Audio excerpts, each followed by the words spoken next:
Hello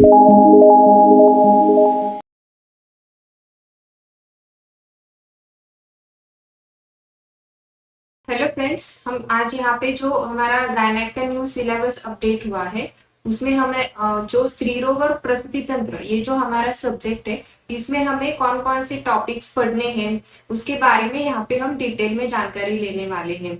इस syllabus में कुछ फिजियोलॉजिकल चीजें हैं, कुछ एबनॉर्मलिटीज रहती है जैसे कि डिसीजेस है, जो जो नॉर्मल फीमेल की फिजियोलॉजी है, एनाटॉमी है, उसके उसमें चेंजेस होने के बाद कौन कौन सी डिसीजेस वहां पे होते हैं, नॉर्मल जो फिजियोलॉजिकल स्टेजेस रहती है वीमेंस के लाइफ में वो कौन कौन सी होती है, उसमें क्या क्या चेंजेस होते हैं। और इस जो ये जो हमारा सब्जेक्ट है इसमें जो कुछ भी शस्त्र कर्म होते हैं जिसे हम सर्जरीज बोलते हैं, इंस्ट्रूमेंट्स होते हैं, मेडिसिन कौन कौन से यूज होते हैं, तो ये सब चीजें जो है हमें ये सिलेबस में पूरे साल भर यहाँ पे पढ़नी है।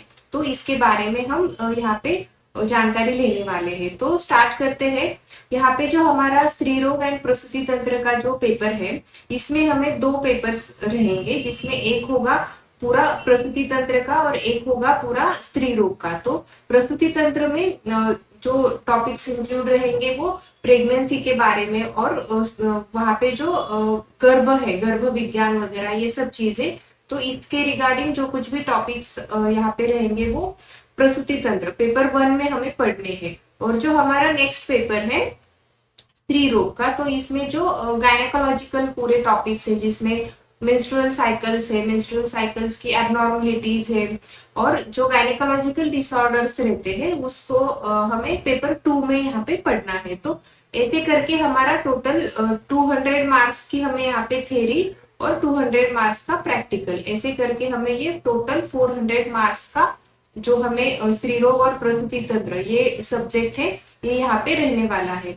तो बेसिकली यहाँ पे आपके लिए एक इमेज रखी गई है। तो क्या होता है, जो फीमेल रहती है उसके बॉडी में एज के हिसाब से कई सारे चेंजेस होते रहते हैं। जब वो छोटी रहती है उसके बाद वहां पे प्यूबर्टी स्टार्ट हो जाती है, मेनार्क स्टार्ट हो जाता है।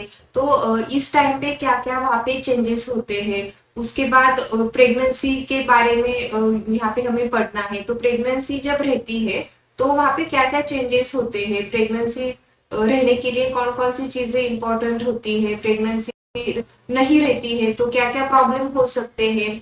तो ये सारी चीजें यहाँ पे हमें हमारे सब्जेक्ट में इंक्लूड है। उसके बाद डिलीवरी के रिलेटेड जो कुछ भी डिटेल्स रहते हैं, उसके बाद जो है आफ्टर डिलीवरी पीरियड जिसे हम सूतिका परिचर्या कहते हैं, उसके बाद मेनोपॉजल पेरीमेनोपॉजल जो एज रहता है, आफ्टर मेनोपॉज क्या क्या चेंजेस होते हैं। तो ये सब एज रिगार्डिंग जो कुछ भी चीजें यहाँ पे फीमेल बॉडी में होती रहती है और इसके रिगार्डिंग जो कुछ भी एबनॉर्मल कंडीशंस रहती है, नॉर्मल और एबनॉर्मल दोनों जो है हमारे यहाँ पे सब्जेक्ट में कवर किया गया है। तो ओवरऑल जो है हमें पूरी फीमेल बॉडी के बारे में यहाँ पे जानकारी लेनी है, फीमेल के डिसऑर्डर्स के बारे में जानकारी लेनी है और उसको किस तरीके से ठीक किया जा सकता है। तो ये सब चीजों के बारे में हमें हमारे स्त्री रोग और प्रसूति तंत्र ये जो हमारा सब्जेक्ट है इसमें यहाँ पे हमें डिटेल में जानकारी लेनी है, ताकि आगे चल के जब आप प्रैक्टिस करने वाले हैं तो वहां पे लेडीज पेशेंट्स आएंगे तो उनको किस तरीके से हैंडल करना है, उनका कौन से एज में है, मैरिड है, अनमैरिड मैरिड है, मेंस्ट्रुअल साइकिल के बारे में क्या वहां पे चीजें हैं। तो ये सब चीजें आपको कोई भी फीमेल पेशेंट आपके पास आती है तो ध्यान में लेनी पड़ती है और उसके अकॉर्डिंगली ट्रीटमेंट यहाँ पे करनी पड़ती है। तो अब हम यहाँ पे हमारे सिलेबस में क्या क्या चीजें दी गई है उसको डिटेल में 1 बाय 1 देखने वाले। तो जो हमारा पेपर 1 है प्रसूति तंत्र का, इसमें हमें क्या क्या पढ़ना है। तो सबसे पहले जो है स्त्री विशिष्ट शारीर जो एनाटॉमी रहती है फीमेल जेनाइटल ट्रैक की या फिर फीमेल रिप्रोडक्टिव सिस्टम की, जो कुछ भी एनाटॉमी रहती है जिसमें यूटेरस रहता है, फैलोपियन ट्यूब्स रहती है, ओवरीज रहती है, वेजाइनल पार्ट्स रहता है, सर्विक्स रहता है। तो ये पूरा जो यहाँ पे हमारा रिप्रोडक्टिव ट्रैक रहता है उसके बारे में यहाँ पे हमें डिटेल में देखना है। तो उसमें हम आयुर्वेद के हिसाब से भी देखेंगे जिसमें त्रावर्ता योनि आता है, आर्तवह स्रोतस आता है, स्तन्यवह स्रोतस आता है। तो ये सब चीजें हमें जो हमारा फर्स्ट टॉपिक रहेगा स्त्री विशिष्ट शारीरिक विज्ञान, इसमें हमें वन बाय वन देखना है। इसके बाद जो है दोस्तों वो है ऋतु चक्र। तो जो नॉर्मल मेंस्ट्रुअल साइकिल किस तरीके की होती है, उसमें कौन कौन से फेजेस होते हैं, कौन कौन से हार्मोनल चेंजेस होते हैं, तो ये सब चीजें हमें मेंस्ट्रुअल साइकिल, ये जो हमारा सेकेंड टॉपिक है ऋतु चक्र नाम का, इसमें हमें पढ़ना है। तो इसमें हमें आयुर्वेद के हिसाब से आर्तव क्या होता है, शुक्र क्या होता है, शुद्ध आर्तव क्या होता है, वहां पे आर्तव स्राव कितने दिन तक होना चाहिए, तो ये सब चीजें हमें ऋतु चक्र के टॉपिक के अंडर देखनी है। और इसके साथ साथ जो नॉर्मल मेंस्ट्रुअल साइकिल होती है, एचपीओ एक्सिस रेगुलेशन किस तरीके से होता है, तो ये सब चीजें हमें यहाँ पे देखनी है। इसके बाद जो है नेक्स्ट टॉपिक में जो बताया गया है गर्भ विज्ञान। तो गर्भ विज्ञान में हमें डिटेल में वहां पे किस तरीके से गर्भ का डेवलपमेंट होता है, ये हमें यहाँ पे देखना है। इसमें गर्भकर भाव कौन से है, गर्भाधान क्या होता है, गर्भाव क्रांति यानी डेवलपमेंट किस तरीके से बताई गई है आयुर्वेदों के ग्रंथों में, गर्भ संस्कार क्या होता है, पुंसवन संस्कार क्या होता है, तो ये जो यहाँ पे श्रेयसी प्रजा बोला गया है, तो एक अच्छी संतान होने के लिए ये सब चीजें हमें पता होनी चाहिए। और हमें आगे चल के जब हम प्रैक्टिस करने वाले हैं तो लोगों को इसके बारे में हमें काउंसलिंग भी करना आना चाहिए। तो ये सब जो टॉपिक्स हमारे दिए गए हैं ये प्रैक्टिकली बहुत ज्यादा इंपॉर्टेंट हमें है आगे चल के। ओके, तो इसमें और चीजें हमें पढ़नी है। अपरा जिसको हम प्लासेंटा बोलते हैं, गर्भनाभि नाड़ी, अम्बिलिकल कॉर्ड क्या होता है, उसका क्या काम होता है, गर्भ पोषण किस तरीके से होता है, इसमें हमें आयुर्वेद के हिसाब से भी जानना है। और जो एलोपैथी का बताया गया है, फिटल नरिशमेंट, फिटल सर्कुलेशन, जो यहाँ पे फीटस के रिलेटेड जो चीजें होती है, जैसे है एटीट्यूड है, प्रेजेंटेशन है, ओवरऑल इन यूटेरो, जैसे कि गर्भधारणा के टाइम पे एंटीनेटल पीरियड में गर्भ की स्थिति क्या हो सकती है, उसको किस तरीके से हमें कौन कौन सी चीजें वहां पे देखनी है, तो ये जो चीजें है ये हमें गर्भ विज्ञान के टॉपिक में यहाँ पे देखनी है।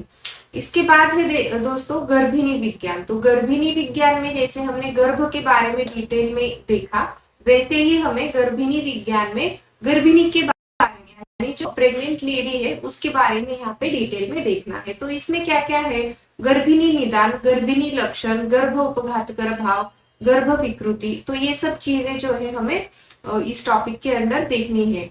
इसके साथ साथ जो फिजियोलॉजिकल चेंजेस होते हैं प्रेगनेंसी में, जैसे हमने पहले डिस्कस किया कि हर एक लाइफ इवेंट में, लाइफ के स्टेज में जो फीमेल है उसकी बॉडी में कुछ ना कुछ चेंजेस आते रहते हैं।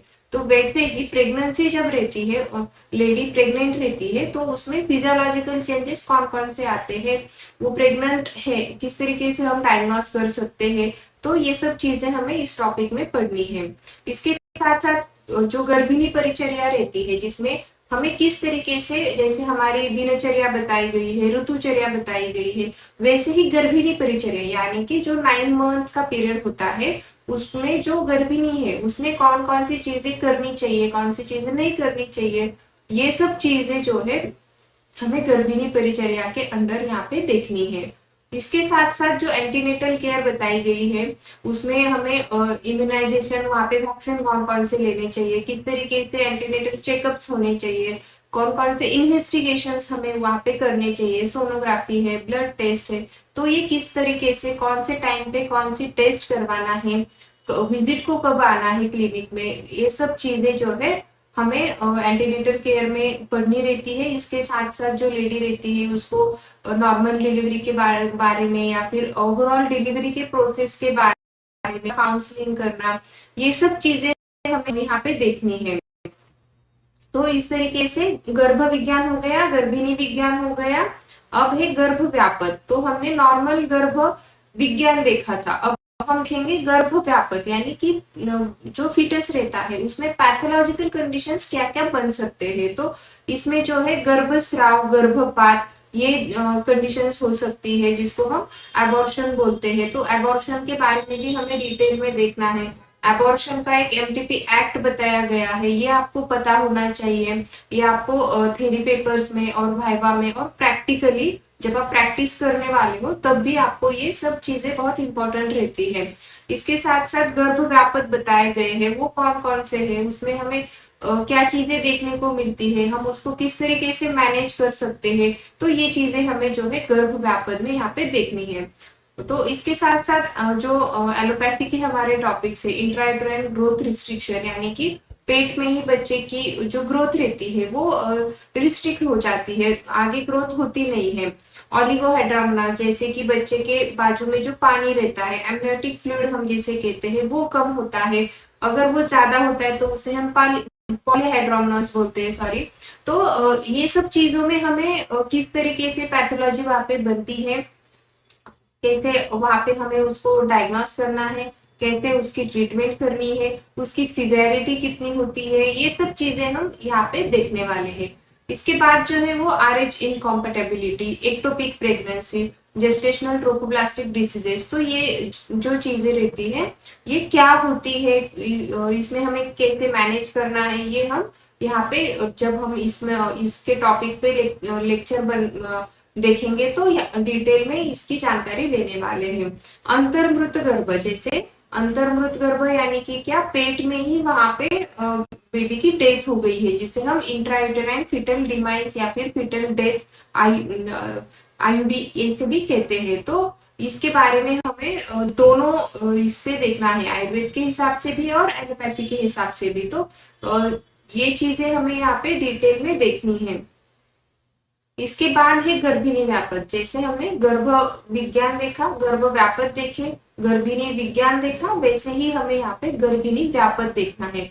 यानी कि जब लेडी प्रेग्नेंट होती है तो उसके जो शरीर में जो है फिजियोलॉजिकल चेंजेस तो होते ही है, वो होना नॉर्मल है, लेकिन जो एबनॉर्मल चीजें बनती है उसको हम गर्भिणी व्यापक बोलते हैं। जो पैथोलॉजिकल कंडीशंस बनती है तो वो कौन कौन सी होती है, जैसे कि यहाँ पे बताया गया है, अरुचि है, रुल्लास है, छर्दी है, विबंध है, अतिसार है, अर्श है, परिकर्तिका, उदावर्त। तो मोस्ट ऑफ द केसेस में हमें नॉशिया वोमिटिंग देखने को मिलता है, जिसे हम हाइपरेमेसिस ग्रेविडेरम बोलते हैं। उसके साथ साथ जो कॉन्स्टिपेशन की जो कंप्लेन होती है वो होती है, जिसे विबंध होता है।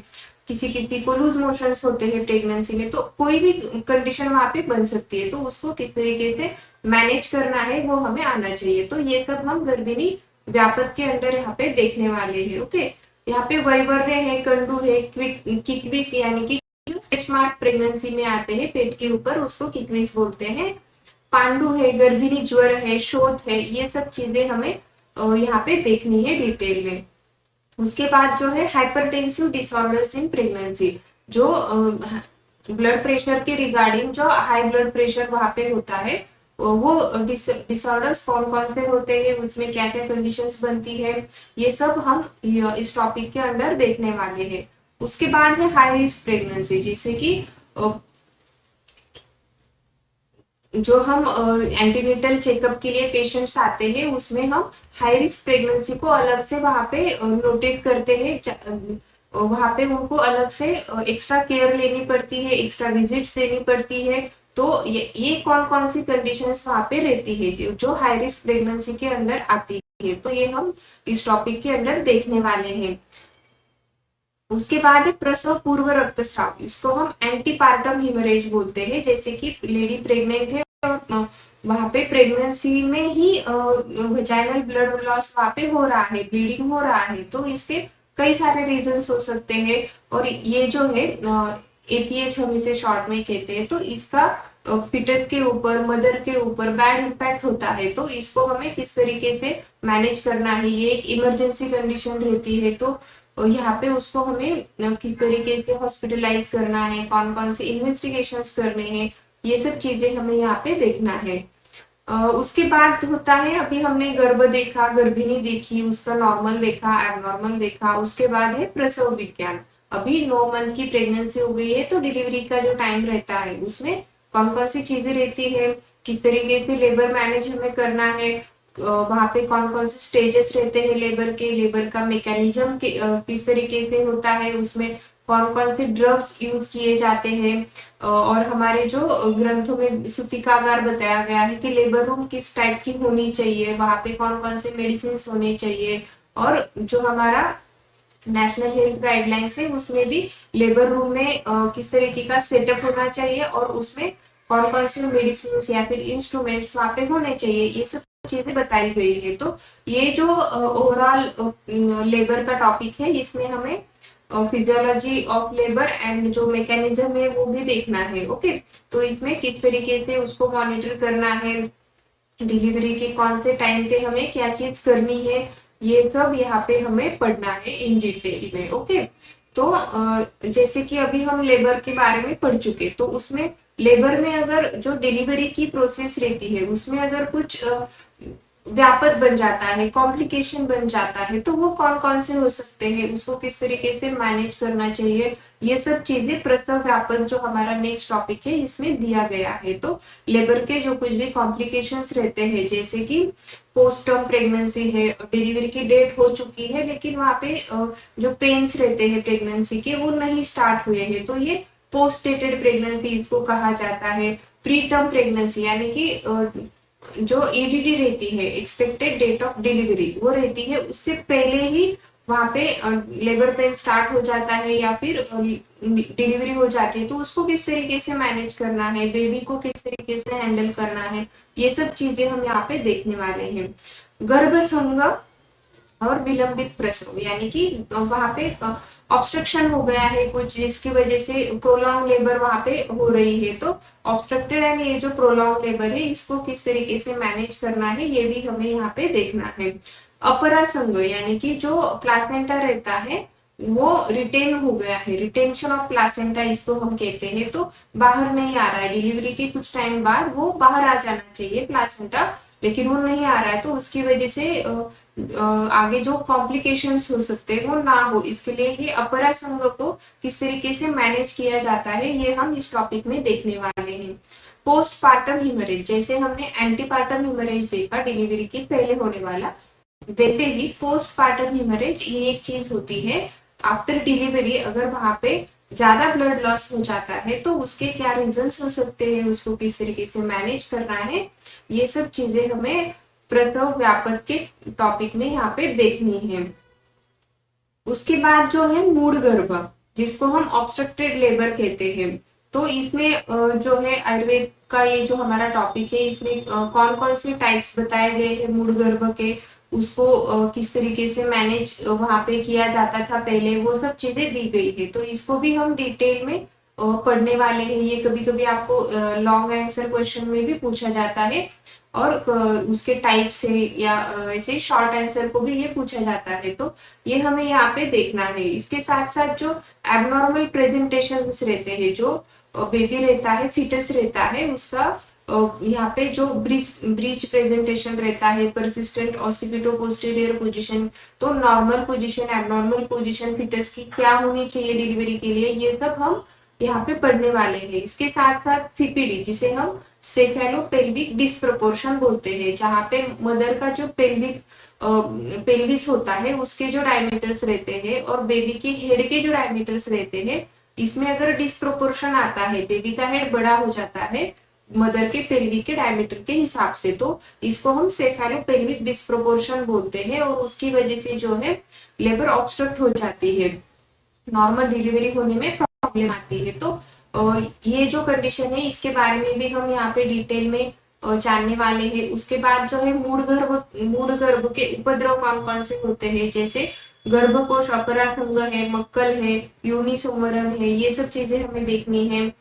ऑब्स्टेटिक इमरजेंसी यहाँ पे क्या क्या आ सकती है, कॉर्ड प्रोलैप्स है, जेनेटल ट्रैक इंजुरी है डिलीवरी के टाइम पे, यूटेराइन इन्वर्जन है, एमनाइटिक फ्लूइड एम्बोलिज्म है, ये अभी सुनने में बहुत बड़ी बड़ी टर्म्स हमें लगी, टॉपिक वाइज इसको डिटेल में पढ़ेंगे तो आपको सब आसानी से समझ में आएगा। तो जब हम इसके ऊपर के जो टॉपिक्स है, एक एक टॉपिक को हम डिटेल में देखेंगे तो उसमें हम उसका क्लिनिकली हमें क्या क्या चीजें देखने को मिलती है ये भी हम वहां पे देखने वाले हैं। कौन कौन से केसेस हम क्लिनिक में, हॉस्पिटल में देखते हैं, किस तरीके से मैनेज की जाती है, तो प्रैक्टिकली जितना आप समझेंगे उतना आपको ये अंडरस्टैंडिंग अच्छे से हो जाएगा।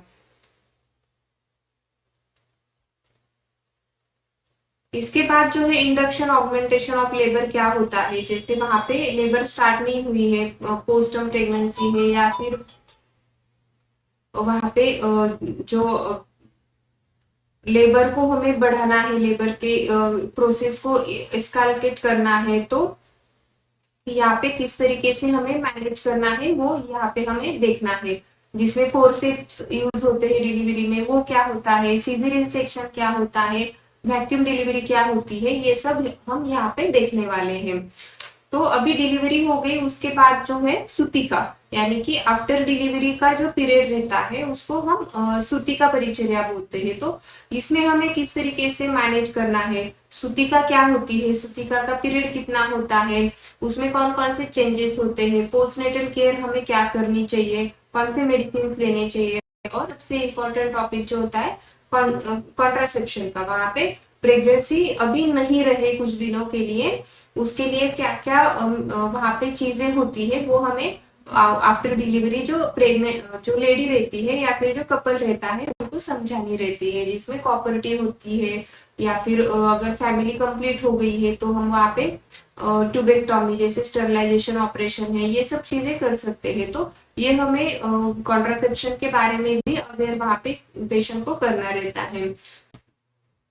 उसके बाद सूतिका व्यापद रहते हैं, उसमें कौन कौन से डिसीजेस आते हैं, जैसे ज्वर है, मक्कल है, ऐसी जो कंडीशन है उसको किस तरीके से मैनेज किया जाएगा, ये सब हमें यहाँ पे देखना है।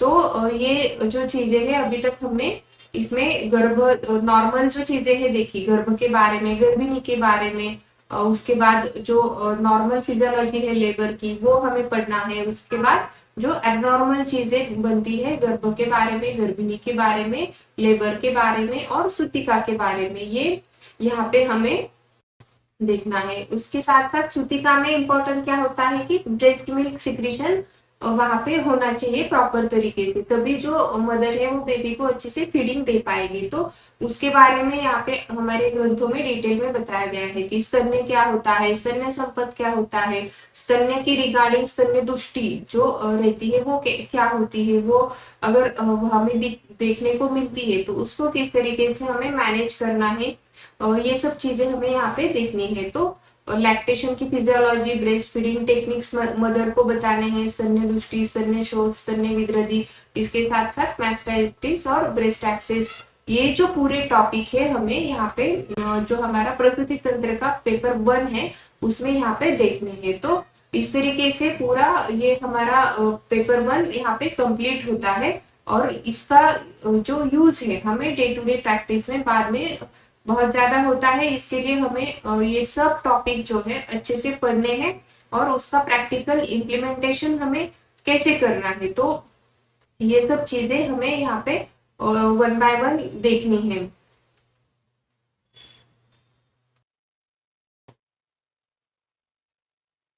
अभी हम पेपर 2 के बारे में देखेंगे। हमने पेपर 1 के बारे में डिटेल में जानकारी ले ली है, अभी पेपर 2 जिसमें हम स्त्री रोग जो गायनेकोलॉजी का हमारा पेपर है उसके बारे में देखेंगे कि इसमें हमें कौन कौन से टॉपिक्स देखने हैं।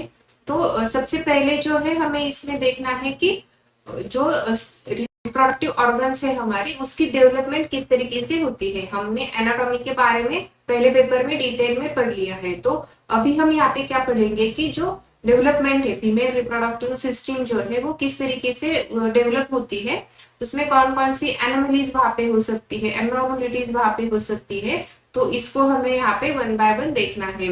और जो एनाटॉमिकल एंड फिजियोलॉजिकल एस्पेक्ट होता है फीमेल के जो रिप्रोडक्टिव सिस्टम है उसका, प्यूबर्टी एंड मेनोपॉज के बारे में, तो ये भी हमें यहाँ पे देखने हैं, जिसकी प्यूबर्टल एज में कौन कौन से चेंजेस वहां पे होते हैं, मेनोपॉजल पीरियड में क्या क्या चेंजेस होते हैं, तो ये सब जो है हम यहाँ पे देखने वाले हैं। इसके बाद जो है दोस्तों वो है यंत्र एवं शस्त्र, जो हमने डिस्कस किया था कि जैसे कि प्रोसीजर से यहाँ पे होते हैं, हमें एग्जामिनेशन करना है पेशेंट को, तो हमें यहाँ पे कौन सी चीजें इंस्ट्रूमेंट्स जो है वो लगने वाले हैं, जब हम यहाँ पे सर्जरीज करने वाले हैं तो कौन से इंस्ट्रूमेंट्स वहाँ पे यूज होने वाले हैं। तो ये जो पूरा यहाँ पे बताया गया है इसमें हम ये वाले टॉपिक में देखने वाले हैं। इसमें फोर्सेप्स होते हैं एग्जामिनेशन के लिए, जो हम सिन स्पेकुलम वगैरह यूज करते हैं, वो सब चीजें यहाँ पे होती है। उत्तर बस्ती के लिए हम जो इंस्ट्रूमेंट्स यूज करते हैं वो होते हैं, और जो हम सिजेरियन सेक्शन के लिए इंस्ट्रूमेंट यूज करेंगे वो जो इंस्ट्रूमेंट्स है यहाँ पे हमें देखने हैं। हिस्टेक्टोमी के लिए जो इंस्ट्रूमेंट्स यूज होंगे वो, मतलब ओवरऑल जो पूरे हमें गायनेक और ऑप्स मिला के जो कुछ भी इंस्ट्रूमेंट्स हम यूज करते हैं उसको हमें यहाँ पे देखना है। तो ये जो यंत्र रहते हैं इसके कौन कौन से टाइप्स रहते हैं वो हमें पढ़ना है। उसमें कितने वो होते हैं, संख्या में कितने होते हैं, तो ये सब चीजें हमें ये टॉपिक में देखनी है। उसके बाद जो शस्त्र रहते हैं, शार्प इंस्ट्रूमेंट्स, वो कौन कौन से यूज होते हैं, उसके टाइप्स क्या होते हैं, आयुर्वेद में उसको क्या कहा जाता है, तो ये सब चीजें हमें ये वाले टॉपिक में देखनी है। इसके बाद जो है दोस्तों हमें यहाँ पे देखना है कि स्त्री रुग्ण परीक्षण किस तरीके से होता है। तो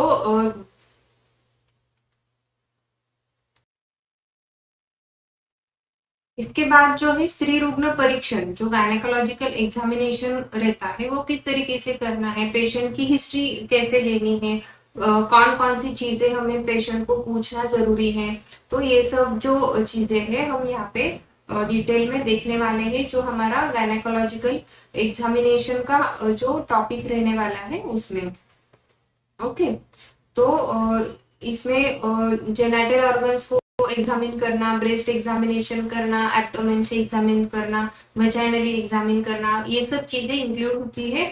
और वो प्रैक्टिकली किस तरीके से करनी है, उसमें कौन से इंस्ट्रूमेंट्स आपको लगने वाले हैं, क्या फाइंडिंग्स उसकी होती है, तो ये सब हम यहाँ पे देखने वाले हैं। ओके, उसके बाद जो है आर्तव व्यापद मेंस्ट्रुअल डिसऑर्डर्स, हमने पहले देखा था फिजियोलॉजी ऑफ मेंस्ट्रुएशन, उसमें कौन कौन सी फेजेस होती है, जो एचपीओ एक्सिस होता है वो किस तरीके से वहां पे एक्ट होता है, ये सब चीजें हमने पहले वाले टॉपिक में देखा है। अभी जो यहाँ पे है वो आर्तव व्यापद, जो मेंस्ट्रुअल डिसऑर्डर्स होते हैं, मेंस्ट्रुअल एबनॉर्मलिटीज होती है, उसमें क्या क्या चीजें आती है। जो आयुर्वेद के ग्रंथ है वहां पे अष्टार्तव दृष्टि बताई गई है, वो कौन सी है, उसमें क्या चीजें बताई गई है। अनार्तव यानी अमेनोरिया क्या होता है, जिसमें पीरियड्स नहीं आते हैं बिल्कुल भी, उसमें क्या करना चाहिए। पॉलिसिस्टिक ओवेरियन सिंड्रोम, जो अभी का हॉट टॉपिक है, इसमें आपको बहुत सारे पेशेंट्स आगे चल के मिलने वाले हैं, जैसे 10 में से 5-6 गर्ल्स है या फिर लेडीज है उनको पीसीओडी अभी देखने को मिलता है, पीसीओडी पीसीओएस ये चीजें देखने को मिलती है। और जो इसके कारण जो है प्रेगनेंसी रहने के लिए भी प्रॉब्लम्स आते हैं, तो इसके केसेस हमें बहुत सारे हमारी प्रैक्टिस में आगे चल के मिलने वाले हैं, तो इसको भी हम यहाँ पे डिटेल में देखने वाले हैं। आर्तव क्षय, जिसको ऑलिगोमेनोरिया या फिर हाइपोमेनोरिया कहते हैं, जिसमें ब्लीडिंग कम होता है। आर्तव वृद्धि, जिसे पॉलीमेनोरिया कहते हैं, बार बार पीरियड्स वहां पे आ जाते हैं नॉर्मल साइकिल से पहले। अश्रुदर, ब्लीडिंग ज्यादा होना, हेवी ब्लीडिंग वहां पे होता है, तो इसमें कौन सी कंडीशंस होते हैं, किस तरीके से इसको हमें मैनेज करना है, ये हम यहाँ पे देखने वाले हैं।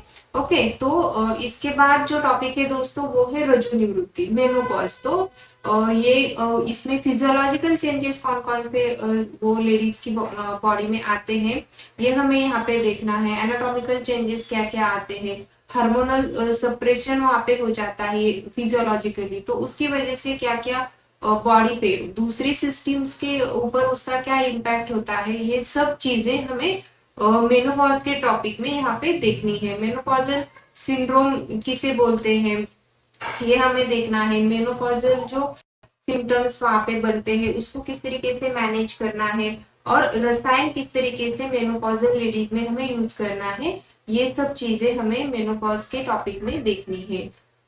उसके बाद जो है हमारा गायनेक का बहुत ज्यादा इंपॉर्टेंट टॉपिक योनि व्यापद, पूरा जो गायनेकोलॉजिकल डिसऑर्डर्स है हम योनि व्यापद में यहाँ पे उसको कंपेयर कर सकते हैं, या फिर आपको योनि व्यापद ऐसा टॉपिक है जो आपको आना ही चाहिए, और आपके एग्जाम में भी इसके ऊपर आपको बहुत सारे क्वेश्चंस आते हैं। तो आयुर्वेद के हिसाब से योनि व्यापद क्या है, कौन कौन से ग्रंथों में कौन कौन सी चीजें मेंशन की गई है, और उसका हम मॉडर्न कोरिलेशन किस तरीके से कर सकते हैं, ये सब चीजें हमें योनि व्यापद के टॉपिक में देखनी है। तो ओवरऑल जो फीमेल रिप्रोडक्टिव सिस्टम के डिसऑर्डर्स रहते हैं वो हमारे यहाँ पे ऑलमोस्ट कवर हो जाते हैं, जिसमें डिस्मेनोरिया रहता है, प्यूराइटिस रहता है, एंडोमेट्रियोसिस है, एडेनोमायोसिस है, पीआईडी है, प्रोलैप्स है। तो ये कई सारी जो कंडीशंस बताई गई है ये हमें यूनिवैपथ के टॉपिक में देखनी है।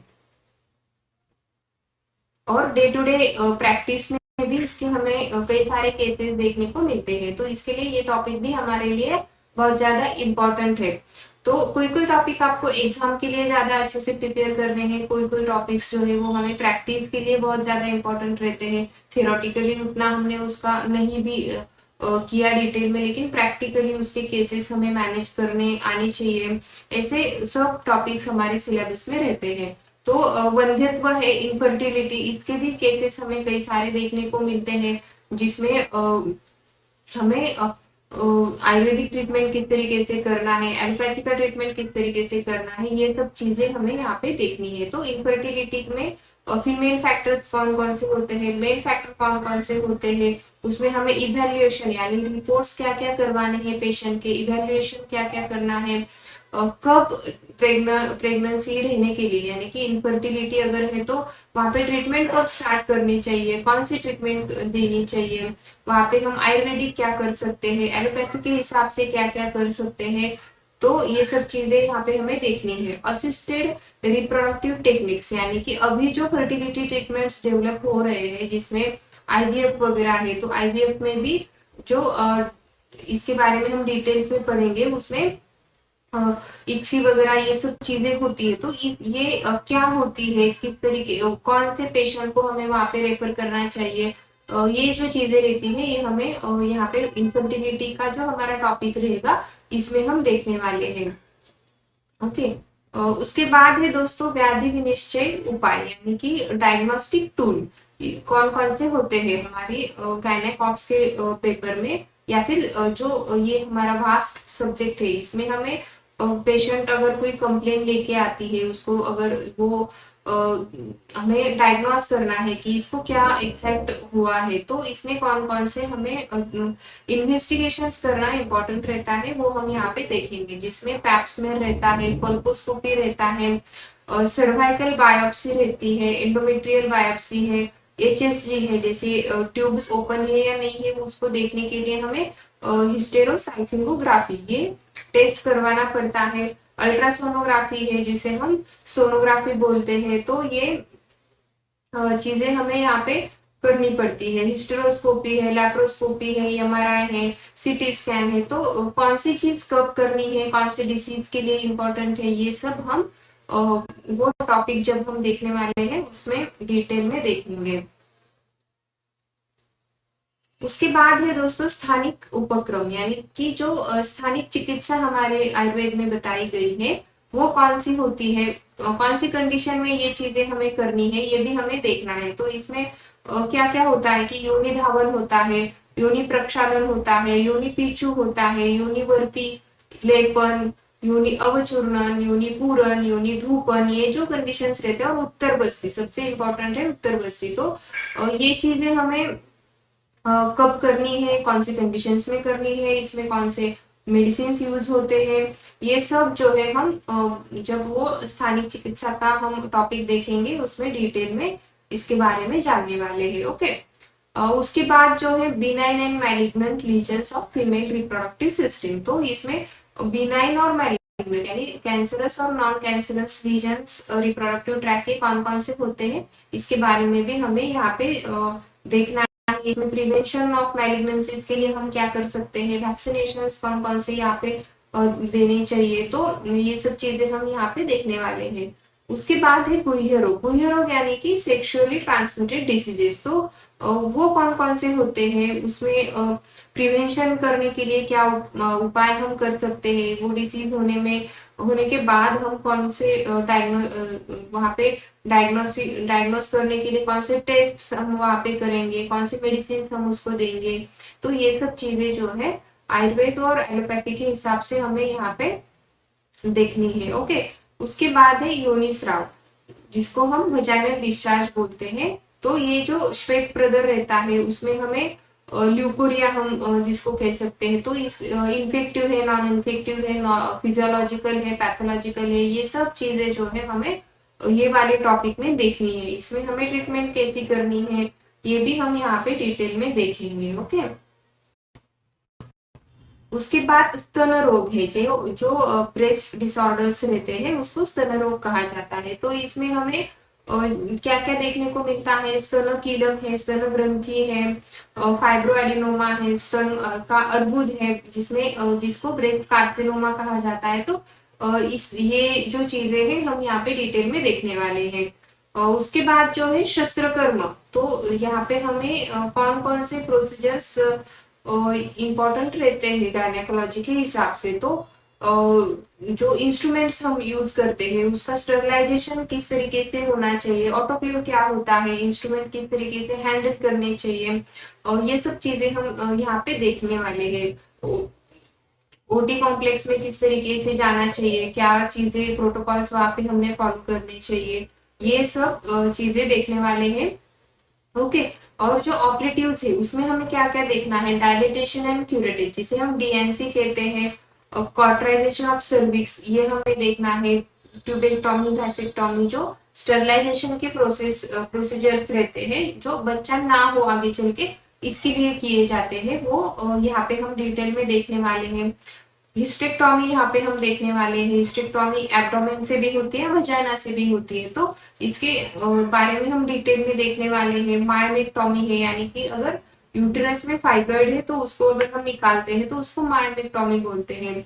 सिस्टेक्टोमी, अगर सिस्ट वहां पे है तो सिस्ट निकाल देते हैं। पॉलीपेक्टोमी, यूटेरस सर्विक्स कहीं पे पॉलिप है तो उसको निकाल देते हैं तो उसको पॉलीपेक्टोमी कहा जाता है। तो ये जो सर्जिकल प्रोसीजर्स है, ऑपरेटिव्स है, ये हमें यहाँ पे डिटेल में देखना है। इसमें प्री पोस्ट और जो ऑपरेटिव प्रोसीजर रहती है इसके बारे में हमें डिटेल में जानकारी लेनी है। उसके बाद जो है स्त्री रोग संबंधी जो मेडिसिन यूज होती है, जो हम क्लासिकल फॉर्मुलेशंस बताए गए हैं वो कौन कौन से हैं वो हमें यहाँ पे देखने हैं। जिसमें चूर्ण अगर हम देखते हैं तो पुष्पानुग चूर्ण है, शतपुष्पा चूर्ण है, शतावरी, नागकेशर, घृत में अगर देखेंगे तो फलघृत, काश्मीरी आदि, बिदारी आदि, तेल तैल अगर हम देखते हैं तो धातक आदि तेल है, शतपुष्पा है, जात्याती है, आसवरिष्ठ अगर हम देखते हैं तो अशोकारिष्ट है, कुमारियास है। तो ओवरऑल ये जो कल्प बताए गए हैं यहाँ पे ये क्लासिकल फॉर्मुलेशंस बताए गए हैं। इसके अलावा भी बहुत सारे मेडिसिन हम गायनेक के पेशेंट्स के लिए यूज कर सकते हैं, लेकिन ये बेसिक जो चीजें हैं ये आपको आनी चाहिए। तो इसके लिए आप अभी मतलब अभी आपका अगर ईयर अगर स्टार्ट हो रहा है तो आप ये जो कल्प बताए गए हैं इसका आपको एग्जाम के लिए और प्रैक्टिस के लिए अच्छे से तैयारी करके रखनी है। तो इसका लिस्ट बनाइए और जो इसके श्लोक बताए गए हैं हमारे टेक्स्ट में वो उसको अलग से नोट डाउन करके उसको रिसाइट करना चालू कीजिए। तो ये जो पाठांतर होता है ये आपको एग्जाम के लिए बहुत ज्यादा काम आता है। इसमें फिर आप कंटेंट वगैरह उसके यूजेस ये भूल नहीं जाते। तो जितना जल्दी आप इसको स्टार्ट करेंगे तो उतना आपके लिए एग्जाम के लिए और वाइवा के लिए और प्रैक्टिस के लिए सबके लिए आपको ये यूजफुल रहेगा। तो ये चीज आप कर सकते हो। इसमें रस औषधि जो रहती है, रजप्रवर्तिनी बटी, प्रताप लंकेश्वर रस, गर्भपाल रस, पुष्पधनवा रस, तो ये सब चीजें जो है आप इसकी डायरी बना के आप इसको नोट डाउन कर सकते हो। ओके, तो ये हो गया मेडिसिन के बारे में। इसके बाद जो है जो नेशनल हेल्थ प्रोग्राम्स रहते हैं जिसमें फैमिली प्लानिंग है, रिप्रोडक्टिव एंड चाइल्ड हेल्थ है, ऐसे कई सारे जो प्रोग्राम्स गवर्नमेंट के थ्रू आते रहते हैं।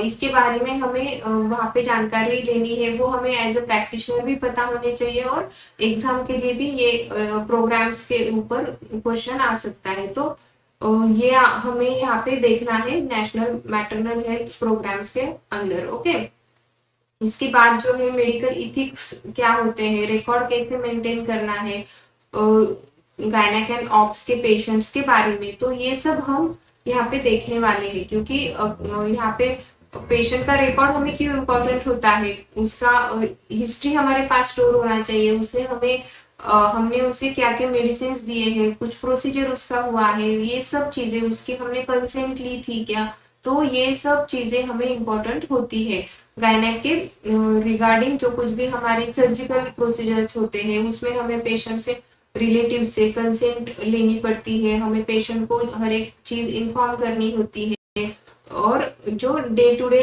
हमारे ओपीडी का रिकॉर्ड होता है वो भी हमें मेंटेन करके रखना पड़ता है। हमने यहाँ पे अगर एमटीपी अगर करवाते हैं तो कितनी वहां पे हुई है, सेक्शन अगर करवाते हैं, सीजरियन डिलीवरी करवाते हैं तो वो कितनी हुई है, नॉर्मल डिलीवरीज कितनी हुई है, ये हर एक चीज का रिकॉर्ड हमें हॉस्पिटल में, अगर हमारा प्राइवेट है गवर्नमेंट है तो दोनों में भी मेंटेन करना पड़ता है। ओके, तो इस तरीके से ये जो हमारा टॉपिक है पेपर 2 का गायनेकोलॉजी स्त्री रोग का, ये इसके अंदर हमें ये सब चीजें यहाँ पे देखनी है।